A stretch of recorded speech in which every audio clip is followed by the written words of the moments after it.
नमस्कार, आप सभी का बहुत बहुत स्वागत है। मैं हूं नमन परसाई और आज हम पढ़ने वाले हैं मध्य प्रदेश का भौगोलिक विभाजन, यानी मध्य प्रदेश का जो भौगोलिक स्वरूप है उसको कितने पार्ट में बांटा गया है उसको हमको जानना है। तो पार्ट 1, पार्ट 2 और पार्ट 3 के माध्यम से हमने मध्य भारत का पठार, बुंदेलखंड का पठार और मालवा का पठार पढ़ लिया है। आज हम चौथे पार्ट में, ये हमारा चौथा वीडियो है, तो चौथे पार्ट में आज हम रीवा पन्ना का पठार के बारे में पढ़ने वाले हैं। टॉपिक काफ़ी महत्वपूर्ण है। इस टॉपिक से एमपीपीएससी प्री में, जो आपको 17 दिसंबर को है, तो एमपीपीएससी प्री में इस टॉपिक से लगभग 4 से 5 क्वेश्चन आते हैं, ज़्यादा भी आने की संभावना होती है। ठीक, तो यदि आपको इसका कॉन्सेप्ट पता होगा, अगर आपने इसकी प्रॉपर मैपिंग की होगी, आपने प्रॉपर इसके नोट्स अगर आपने बनाए होंगे, तो आपका एक भी क्वेश्चन यहाँ से गलत नहीं होना चाहिए। चलिए शुरुआत करते हैं। सबसे पहले बात करते हैं कि अब तक हमने क्या पढ़ लिया है और कितना पढ़ना बाकी है। आइए देखिए, जो आपका एमपी का भौगोलिक स्वरूप है, इसका जो फिजिकल डिवीजन है उसको 3 पार्ट में बांटा गया है। सबसे पहला है मध्य उच्च प्रदेश। तो मध्य उच्च प्रदेश के 5 पार्ट हैं। कौन कौन से हैं? मध्य भारत का पठार, मालवा का पठार, बुंदेलखंड का पठार, रीवा पन्ना का पठार और नर्मदा सोन घाटी। ये इसके 5 पार्ट हैं। दूसरा इसका पार्ट है वो आपका है सतपुड़ा मैकाल श्रेणी। इसको भी 3 पार्ट में डिवाइड किया हुआ है। पहला पार्ट जो है वो आपका आता है पश्चिमी सतपुड़ा श्रेणी, तो गुजरात और एमपी के मध्य में इसका विस्तार है। दूसरा है पूर्वी सतपुड़ा, ये एमपी में है, और आपका मैकाल श्रेणी। 3 पार्ट है। इसका थर्ड पार्ट है पूर्वी पठार, जो आपके पूर्व में आता है। इसको बोलते हैं बघेलखंड का पठार। ठीक, ये आपके 3 हो गए। इसके अलावा 2 और हैं जो एमपी के बाहर छत्तीसगढ़ में है, तो उनको हम नहीं पढ़ते हैं। वो आपके हैं महानदी बेसिन व दंडकारण्य, छत्तीसगढ़ में इनका विस्तार। ठीक, तो एमपी में 3 ही विभाजन है। कौन कौन से हैं? मध्य उच्च प्रदेश, सतपुड़ा मैकाल श्रेणी और पूर्वी पठार। तो मध्य उच्च प्रदेश हम पढ़ रहे हैं, तो इसमें से हमने मध्य भारत का पठार, मालवा का पठार और बुंदेलखंड के पठार को पढ़ लिया है। आज हम पढ़ने वाले हैं चौथा, यानी कि रीवा पन्ना का पठार। ये आपको क्लियर है? चलिए अब बात करते हैं। देखो, हमने जो आज पढ़ने वाले हैं, देखिए जरा उसको।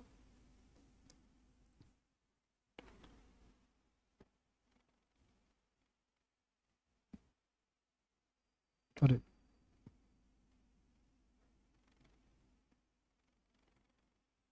देखिए, ठीक है, पेन चेंज कर लेते हैं। आइए देखिए, ये आपका मैप है। इसको आपने कई बार डिस्कस हमने किया है, इसको कई बार हमने समझा है, दोबारा से पढ़ते हैं। देखिए, ये आपका एमपी का विभाजन है ना। और इसमें सबसे आपका जो पहला पार्ट है, इसको बोलते हैं मध्य उच्च प्रदेश। तो उसका कहाँ से कहाँ तक है वो? तो ये आपका पूरा, यहाँ देखो, ये पूरा आपका पार्ट है। जितनी बार पढ़ेंगे उतना आपको लाभ है, आपको याद होगा। तो उसके 5 जो आपके मध्य उच्च प्रदेश के, हमने बोला 5 पार्ट हैं। तो पहला आपका मध्य भारत का पठार है, दूसरा आपका बुंदेलखंड का पठार है, तीसरा आपका मालवा का पठार है। ये तीनों पढ़ लिए हैं। जो आज हम पढ़ने वाले हैं वो आपका ये वाला पार्ट है, रीवा पन्ना का पठार। देख पा रहे हैं आप? और चौथा पार्ट है आपका ये वाला, नर्मदा सोन घाटी। ठीक, तो आज हम जो पढ़ने वाले हैं वो आपका ये है, वो आपका है रीवा पन्ना का पठार। ये जो मैप आपका बना हुआ है, ये एग्जैक्ट नहीं है, एक आपके समझाने के हिसाब से बना हुआ है। तो एकदम इसकी लोकेशन प्रॉपर नहीं है, हल्की सी मतलब आगे पीछे होने की संभावना, लेकिन आपको एक समझाने के हिसाब से ये मैप बना हुआ है। ठीक, तो ये वाला पार्ट जो है, मतलब एमपी के पूर्व में, ये ऐसा बोले कि मध्य उच्च प्रदेश के पूर्वी भाग में इसका विस्तार है। ये आपका क्षेत्र है रीवा पन्ना का पठार। ठीक, अब यदि आप इसकी लोकेशन की बात करें तो उसकी लोकेशन ये है कि रीवा पन्ना का पठार जो है, इसके उत्तर में, क्या है? इसके उत्तर में है बुंदेलखंड का पठार। क्या है? बुंदेलखंड का पठार। इसके पश्चिम में है आपका मालवा का पठार, और इसके दक्षिण में देखें आप, इसके दक्षिण पूर्व में आपका यहां पर आता है बघेलखंड का पठार, और साइड में यहां पर नर्मदा सोन घाटी भी है। क्लियर है बात? और देखिए, यहां पर यमुना वाला क्षेत्र भी आ जाता है। ठीक है, तो उसके उत्तर में है आपका बुंदेलखंड का पठार, पश्चिम में है मालवा का पठार, दक्षिण में आपका है बघेलखंड का पठार, और यहाँ पे साइड में इसकी लोकेशन है। ठीक है, चलिए, तो आपका ये हो गया। अब देखिए, इसके बारे में थोड़ा सा और जानते हैं कि इसका कितना, मतलब रीवा पन्ना का पठार कितने क्षेत्र में फैला हुआ है, कितना इसका क्षेत्रफल है। आइए देखते हैं इसको। देखिए, जो आपका रीवा पन्ना का पठार है, अगर इसकी बात करें तो ये इसका क्षेत्र है ना। तो ये जो आपका रीवा पन्ना का पठार है, ये एमपी के क्षेत्रफल का 10.37% में इसका विस्तार है। कितने में है? 10.37% में इसका विस्तार है। इसको हमने पढ़ लिया है। और इसका क्षेत्रफल कितना है? इसका एरिया है 31,954.8 स्क्वायर किलोमीटर। ठीक है, 31,954 वर्ग किलोमीटर इसका क्षेत्रफल हो गया, है ना। और देखें इसमें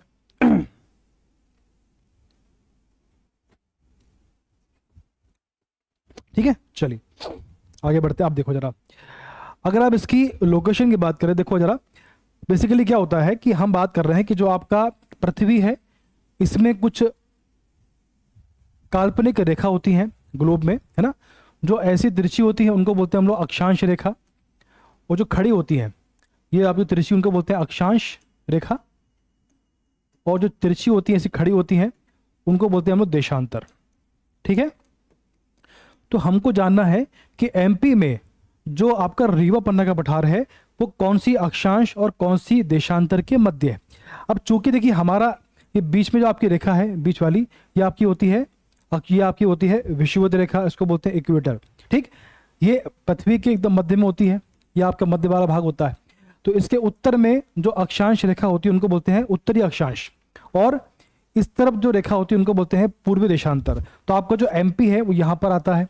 आपका जो एमपी है बेसिकली वो उत्तरी अक्षांश में, उत्तरी अक्षांश और ये आपका उत्तरी अक्षांश और पूर्वी देशांतर के मध्य है। ठीक, तो आपका जो रीवा पन्ना का पठार है वो भी उत्तरी अक्षांश और पूर्वी देशांतर के मध्य है। तो हमको जानना यह है कि कौन सी अक्षांश है और कौन सी देशांतर के मध्य इसका विस्तार है। ठीक है, तो अगर आप अक्षांश की बात करें तो इसका विस्तार 23 डिग्री 10 मिनट से लेकर 25 डिग्री 12 मिनट तक उत्तरी अक्षांश में इसका विस्तार है। मतलब देखो यहां से लेकर देखें आप, तो अक्षांश कैसा होगा? अक्षांश ये वाला होगा, ये देखो आप, ये इसका विस्तार हो गया। तो 23 डिग्री 10 मिनट से लेकर 25 डिग्री 12 मिनट। ठीक है, देखो ये इसका विस्तार हो गया। देखो ये आपको बेसिकली तो इस प्रकार से देखो, दिख रहा है आपको, ये देखो ये इस प्रकार से फैला हुआ है, ये देखो ऐसा, ये ऐसा फैला हुआ है। ठीक, तो ये जो है ये देशांतर है और ये अक्षांश है। तो हम इसकी बात करें हम लोग, तो ये आपका कितना है? 23 डिग्री 10 मिनट से लेकर 25 डिग्री 12 मिनट तक इसका विस्तार है उत्तरी अक्षांश में, उत्तरी अक्षांश में। ठीक है, ऐसे ही है, क्लियर है बात। 23 डिग्री 10 मिनट से लेकर 25 डिग्री 12 मिनट उत्तरी अक्षांश में इसका विस्तार है।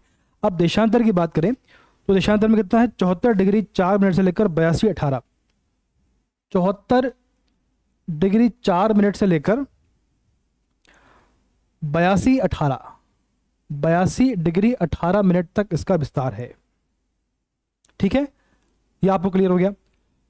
तो कहां से कहां तक इसका विस्तार है आपको पता होना चाहिए। क्वेश्चन बन जाता है कई बार कि भाई इसका जो पठार है इसका विस्तार कहां से कहां तक है। ठीक, चलिए आगे बढ़ते हैं। ये वो सामग्री, यहाँ से क्वेश्चन बनता नहीं है फिर भी आपको मेंस में काम आता है। आपकी जो एमपीपीएससी मुख्य परीक्षा होती है वहां पर आपको ये फैक्ट काम आता है। अब आगे बढ़ते हैं। आप देखो फैक्चुअल पूरा पार्ट है, अच्छा पार्ट है ये। क्वेश्चन जो है यहाँ से बनते हैं, इसलिए ध्यान से पढ़ के सामने मैप लेके बैठिए ताकि आपको समझने में दिक्कत ना हो। तो ये भौगोलिक स्थिति की बात करें तो बुंदेलखंड का पठार के दक्षिण, बुंदेलखंड पठार के दक्षिण पूर्व में आता है। अब क्या लिखा है उसमें? बोला कि आपका जो बुंदेलखंड का पठार है इसके दक्षिण पूर्व में रीवा पन्ना का पठार है, का विस्तार है। ये बात सही है, बिल्कुल सही है। मालवा के पठार के पूर्व में स्थित है। ऐसा है क्या? देखो ये आपका मालवा का पठार है और इसके पूर्व में, इसके ईस्ट में आपका आता है रीवा पन्ना का पठार। बिल्कुल सही बात है। अब देखो आगे क्या लिखा है। इसका क्षेत्रफल है 31,955 स्क्वायर किलोमीटर, जो कि एमपी के क्षेत्रफल का है 10.37%। ये क्वेश्चन आ चुका है, आगे भी आएगा। ठीक है, अगर आप जलवायु की बात करें तो यहां पर महाद्वीपीय प्रकार की जलवायु होती है। कैसी होती है ये? इसमें ग्रीष्म ऋतु में साधारण गर्मी होती है, मतलब गर्मी के मौसम में गर्मी साधारण होती है, बहुत गर्मी नहीं पड़ती। लेकिन ठंड के मौसम में बहुत ठंडी होती है, ठंड के मौसम में बहुत ठंडी होती है। क्या लिखा इसमें? ग्रीष्म ऋतु में साधारण गर्म व शीत ऋतु में अधिक ठंड होती है।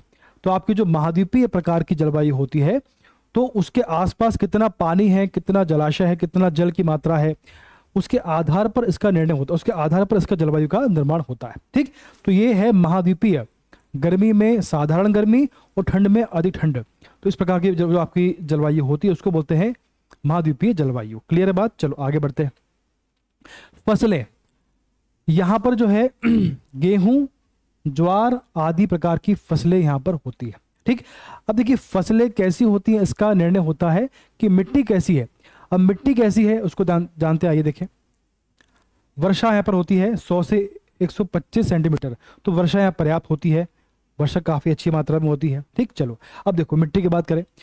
अब देखिए ये आपका जो रीवा पन्ना का पठार है उसका विस्तार कहाँ से कहाँ तक है? तो इसका विस्तार यहाँ से यहाँ तक उसका विस्तार है, ये पूरे क्षेत्र में उसका विस्तार है। ठीक, तो यहाँ जो है इस क्षेत्र में यहाँ पर लाल पीली मिट्टी होती है। कौन सी होती है? लाल पीली मिट्टी। देखो जो आपका एमपी का उत्तरी क्षेत्र है वहां पर जलोढ़ मिट्टी होती है। कौन सी होती है? जलोढ़ मिट्टी। ठीक, और ये आपका क्षेत्र है ये वाला मालवा का पठार, नर्मदा सोन घाटी, सतपुड़ा, मेकाल श्रेणी। तो इस क्षेत्र में काली मिट्टी होती है, साधारण काली, गहरी काली और छिछली काली। तो पूरे क्षेत्र में काली मिट्टी होती है, ये बात क्लियर है। और इसके नीचे यहाँ पर आपकी होती है लेटेराइट मिट्टी, और इसके ऊपर ये वाले क्षेत्र में होती है आपका जो बुंदेलखंड का पठार है, जो आपका ये यहाँ पर वो पठार है। तो यहाँ पर बघेलखंड का पठार, तो इस क्षेत्र में आपकी होती है लाल पीली काली मिश्रित मिट्टी होती है, मिक्स मिट्टी होती है। ठीक, तो आपका जो रीवा पन्ना का पठार है वहां पर लाल पीली बलुई दोमट और लाल पीली मिट्टी यहाँ पर होती है। मेन आपकी है लाल पीली मिट्टी। तो कभी आपसे क्वेश्चन आ गया कि रीवा पन्ना के पठार में किस प्रकार की मिट्टी होती है, तो आपका आंसर होगा लाल पीली मिट्टी। क्लियर है बात? चलो आगे बढ़ते हैं। देखिए अब अगला आपके सामने आ रहा है कि भैया खनिज यहाँ पे कौन से होते हैं, जो आपके मिनरल्स हैं। तो खनिज यहाँ पे देखो, एक तो आपका हीरा हो गया। देखो जो आपका ये वाला क्षेत्र है, जो आपका ये वाला क्षेत्र है, देखो ये वाला पार्ट, ये बेसिकली आपका है रीवा पन्ना। तो यहाँ पर पन्ना है, तो पन्ना क्षेत्र जो है वो हीरे के लिए फेमस है। ठीक, इसलिए यहाँ पर जो है देखें तो जो आपका खनिज है यहाँ पर हीरा होता है। इसके अलावा चूना पत्थर भी यहाँ पर पाया जाता है। ठीक, क्या होता है? हीरा और चूना पत्थर। ठीक, चलिए आगे बढ़ते हैं। अब देखो, अब देखिए किस क्षेत्र में कौन सा उद्योग होगा, कौन सी इंडस्ट्री होगी, इस बात का निर्णय वहां पर कौन से खनिज होंगे इस पर तय होता है, या कौन सी फसल है। देखो जैसे आपका उद्योग है, अब यहां पर चूंकि पन्ना उद्योग है, क्यों है? क्योंकि यहां पर हीरा मिलता है। यहां पर सीमेंट उद्योग है, क्यों है? सतना में सीमेंट उद्योग है, क्यों है? क्योंकि यहां पर चूना पत्थर है, और सीमेंट जो है वो बिना चूना पत्थर के बनना संभव ही नहीं है। मतलब ये हुआ कि जो आपका सीमेंट फैक्ट्री है, सीमेंट जो आपका बनता है वो चूने से ही बनता है। मतलब सीमेंट बनने में चूने का काफी महत्वपूर्ण योगदान होता है। ठीक, तो चूंकि यहाँ पर हीरा होता है इसलिए यहाँ पर हीरा का उद्योग है, सर्वाधिक मात्रा में हीरा यहीं पे होता है। और चूंकि यहाँ पर चूना पत्थर है इसलिए यहाँ चूना पत्थर होता है इस क्षेत्र में, इसलिए यहाँ पर सीमेंट की फैक्ट्री का उद्योग यहाँ पर स्थापित किया गया है। बात क्लियर है? चलिए, सब आपस में लिंक है। अब बात करें पर्यटन की, तो यहाँ पे देखो पर्यटन में यहाँ पर मैहर है, मैहर के शारदा मंदिर है, शारदा माँ का यहाँ पर मंदिर है मैहर में, सतना में। क्लियर है बात? चलो अगर आप वन की बात करें तो यहाँ भी फॉरेस्ट की बात करें तो वन में देखो यहाँ पर बांस होता है, तेंदुपत्ता होता है, इसके बाद शीशम होता है, खैर यहाँ पर सर्वाधिक मात्रा में होता है। ठीक, चलिए इसके अलावा देखें अगर आप नदियों की बात करें तो यहाँ पर नदियाँ मैप से पढ़ेंगे भैया, मैप में देखते हैं कि कौन सी नदियाँ यहाँ पर होती है। देखो आइए, देखिए यहाँ पर जो है नदियाँ, तो यहाँ पर टोंस, केन और बीहड़। देखो मैप पे देखिए जरा इसको। अब देखो ये आपका क्षेत्र है, ये वाला क्षेत्र है आपका जो आपका है रीवा पन्ना का पठार। ठीक, अब देखें यहाँ पे कौन सी नदी दिख रही है आपको। एक तो यहाँ पर टोंस है, तमसा कहते हैं इसको, तमसा टोंस दोनों एक ही है। ठीक, इसके अलावा देखो यहाँ पर केन है। ठीक, टोंस केन बीहड़। ठीक है, टोंस है, केन है, बीहड़ है, यहाँ पर नदियां होती हैं। अब देखिए बात समझे, ये आपकी गंगा नदी है। ठीक, यहाँ पर एमपी आपका एमपी है या गंगा नदी है, और यमुना है। ठीक है, यहाँ से एक नदी निकलती है जिसका नाम है टोंस नदी। टोंस नदी एमपी से निकलती है और यहाँ से निकल के ये गंगा में समाहित होती है। बात क्लियर है? और टोंस की तमसा की एक सहायक नदी है, इसका नाम है बीहड़ नदी। क्या नाम है? बीहड़ नदी। और बीहड़ नदी पर ही रीवा में चचाई जलप्रपात का निर्माण किया गया है। चचाई जलप्रपात का, ठीक। तो बेसिकली जो आपका चचाई जलप्रपात है वो तमसा नदी पर नहीं है, तमसा की सहायक नदी है बीहड़, उस पर इसका निर्माण किया गया है। तो आपको कंफ्यूज नहीं होना है कि मध्य प्रदेश का सबसे ऊंचा जलप्रपात यानी कि चचाई जलप्रपात ये बेसिकली रीवा जिले के बीहड़ नदी पर स्थित है। और जो बीहड़ नदी है वो तमसा की सहायक नदी है। ठीक है बात? ये देखो आप, ये देखो आप, ये देख रहे हैं आप, ये बीहड़ नदी, ये आपकी टोंस नदी है। तो टोंस की यहां से एक नदी मिलती है, इसका नाम बीहड़ है। बीहड़ पर रीवा में चचाई जलप्रपात का निर्माण किया गया है। तो उसको आपको कंफ्यूज नहीं होना है, ठीक। तो यहाँ की मुख्य नदी है केन, टोंस, बीहड़, यहाँ की मुख्य नदियां हैं। क्लियर है आपको? चलो आगे बढ़ते हैं। एकदम आपको मैप से पढ़ना है, कंफ्यूज बिल्कुल नहीं होना है। अब कौन से जिले यहाँ पर आते हैं उनको देखते हैं। अब देखिए यहाँ पर जो मेन जिले आपके आते हैं वो इस प्रकार से हैं। एक तो आपका देखो, ये आपका पूरा पार्ट आ गया, रीवा, सतना, पन्ना, दमोह, कटनी, है ना। रीवा, सतना, पन्ना, दमोह, कटनी, ये आपका जो उमरिया वाला पार्ट है, उमरिया, है ना, उमरिया आपका थोड़ा सा सीधी वगैरह वाला पार्ट आपका इसमें कवर हो गया, ठीक। तो बेसिकली ये वाला पार्ट आपका पूरा इसमें कवर है।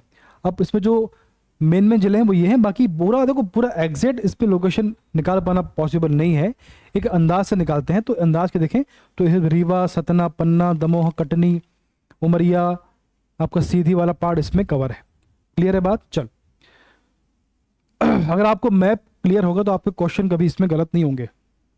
अब क्या देखो, अब आपका है सबसे ऊंची चोटी। देखिए जो आपका रीवा पन्ना का पठार है, देखिए बात समझे कि जो आपका मध्य उच्च प्रदेश है, तो हमने पढ़ा था कि मध्य उच्च प्रदेश में विंध्याचल श्रेणी का विस्तार है। देखो ये आपका है, ये देखो यहां से लेकर मालवा के पठार से लेकर रीवा पन्ना के पठार तक जो आपकी है विंध्याचल श्रेणी का विस्तार है।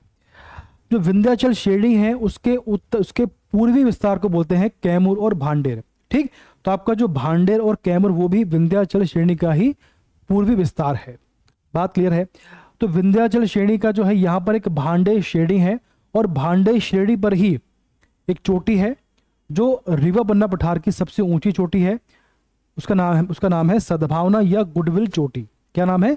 सद्भावना या गुडविल शिखर। उसकी हाइट है 752 मीटर। तो कभी आपसे क्वेश्चन आ गया कि सद्भावना या गुडविल चोटी जो है शिखर है किस पठार का हिस्सा है, तो आंसर क्या होगा? रीवा पन्ना पठार का। रीवा पन्ना पठार की जो आपका रीवा पन्ना पठार है इसकी सबसे ऊंची चोटी कौन सी है? उसका आंसर क्या होगा? सद्भावना या गुडविल चोटी शिखर, ठीक। ये किस जिले में है? तो ये दमोह जिले में आती है। बात क्लियर है? ये किस श्रेणी में, कि विंध्याचल की कौन से श्रेणी में इसका विस्तार है? तो भैया भांडेर श्रेणी में इसका विस्तार है। सारे क्वेश्चन क्लियर हैं। और जिला कौन सा? दमोह जिले में इसका विस्तार है। तो कंफ्यूज बिल्कुल नहीं होना है, आपको सब कुछ याद करके पढ़ना है। चलिए विशेष की बात करें तो भैया इसे विंध्यन कगारी क्षेत्र भी कहते हैं। जो आपकी विंध्यन शैल है उसके अपर्दन से इसका निर्माण हुआ है। जो आपका रीवा पन्ना का पठार है तो विंध्यन शैल के अपर्दन से, उनके जमा होने से, उसके अपर्दन से उसका निर्माण हुआ है, ध्यान रखना है। भांडेर तथा कैमूर श्रेणी विंध्याचल पर्वत श्रृंखला पर ही स्थित है, ठीक। जो आपकी कैमूर और भांडेर है वो विंध्याचल श्रेणी का ही हिस्सा है, इसी पर इसकी लोकेशन है। ये पर्वत श्रृंखला उत्तर के मैदान और दक्षिण के पठारी भागों के मध्य विभाजक का कार्य करती है। देखो इसमें ये बोलने का मतलब हुआ ये उत्तर के मैदान और दक्षिण के पठारी भागों, जो आपका भारत है, इस प्रकार से आपका भारत है, और यहां पर विंध्याचल श्रेणी है, ठीक। तो ये बोलना चाह रहे हैं जो विंध्याचल श्रेणी है तो उत्तर का आपको जो आपके भारत का उत्तर में मैदान है, तो उत्तर के मैदानी क्षेत्र यहाँ पठार है, दक्कन का पठार है, मालवा का पठार है। तो ये इसमें कहना चाह रहे हैं कि जो आपके विंध्याचल ये आपकी है, ये विंध्याचल श्रेणी। तो इसमें कह रहे हैं कि जो विंध्याचल श्रेणी है वो उत्तर के मैदान और दक्षिण के जो पठारी क्षेत्र है उसके मध्य में विभाजक का कार्य करती है। यानी विंध्याचल श्रेणी पठारी क्षेत्र और उत्तर के मैदान को बांटने का कार्य करती है। कभी आपसे क्वेश्चन आ गया कि उत्तर के मैदानी क्षेत्र और दक्षिण के पठारी क्षेत्र के मध्य में कौन सी पर्वत श्रृंखला विभाजक के रूप में कार्य करती है? तो उसका आंसर होगा विंध्याचल श्रेणी। इस प्रकार के क्वेश्चन पूछे जाते हैं, तो आपको ध्यान से पढ़ के, अगर आपको कॉन्सेप्ट आपको क्लियर होगा, अगर आपने प्रॉपर मैपिंग की होगी, तो आपको ये क्वेश्चन आपसे बन जाएगा। ठीक है, अब देखें जरा इसमें और क्या है। तो भी इतना पर्याप्त है। तो हमने आज जो है रीवा पन्ना का पठार समझ लिया है। मुझे पूरी उम्मीद है कि आपको समझ में आ गया होगा। इसी प्रकार से हम पढ़ते रहेंगे। एमपी का जो आपका ज्योग्राफी है, इसको हम खत्म करके आगे जो आपके टॉपिक रिमेनिंग है एग्जाम के पहले उनको पढ़ेंगे। एमपी जीके से 40+ क्वेश्चन आते हैं, आपको ध्यान से समझना है। और अब तक यदि आपने टेस्ट सीरीज परचेस नहीं करी है, तो हमने टेस्ट सीरीज लॉन्च की है, बहुत ही बेनिफिशियल आप सभी के लिए है। उसको तुरंत परचेस करिए, आपको बहुत लाभ मिलेगा। 799 में 1 ईयर का सब्सक्रिप्शन है, बहुत ही कम दाम में है। arambclass.com, AA क्या है देखो जरा इसमें, arambclass.com यहां पर अवेलेबल है। तो यहां पर जाइए, आपको सारी इंफॉर्मेशन प्राप्त हो जाएगी। ठीक है, तो आज के लिए तो पर्याप्त है। धन्यवाद, बेस्ट ऑफ लक।